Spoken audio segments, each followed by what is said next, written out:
Hello everyone, কিছুদিন আগে আমি ঘুরতে গিয়েছিলাম। তোমরা হয়তো দেখেছো, মায়াপুরে গিয়েছিলাম। আর সেখানে গিয়ে আমার ট্যান পড়ে গেছে। আর যতই সানস্ক্রিন মাখো না কেন, এখন ট্যান পড়বে, যে গরম পড়েছে। সো সেটার জন্যই আমি ইউটিউব প্রচুর দেখেছি, দেখে দেখে এই রেমেডিটা তৈরি করেছি। তোমাদের সঙ্গে ভাবলাম শেয়ার করি। বেশি কিছু লাগবে না, কিছু ইনগ্রিডিয়েন্টস দিয়েই হয়ে যাবে জিনিসটা। তোমরা তোমাদের পরিমাণ মতোই প্যাকটা তৈরি করে নেবে। আমার অল্প লাগবে বলে আমি অল্প তৈরি করেছিলাম।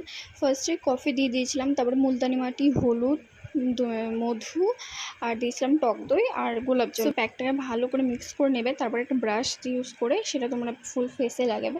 ফার্স্ট টাইমে রোদ্রে এসে বাইরে এসে ভিডিওটা করছিলাম, তারপরে প্রচুর রোদ লাগছিলো, সেই জন্য আমি ভেতরে চলে এসেছি। ফুল ফেসে অ্যাপ্লাই করবে, 10 মিনিট রাখবে। তারপরে একটু জল বা গোলাপ জল দিয়ে স্প্রে করে তোমরা হালকা হাতে ম্যাসাজ করলে বুঝতে পারবে একটা ইনস্ট্যান্ট গ্লো দিবে। এটা সপ্তাহে 2 দিন করে তোমরা লাগাতে পারো ফুল ফেসে।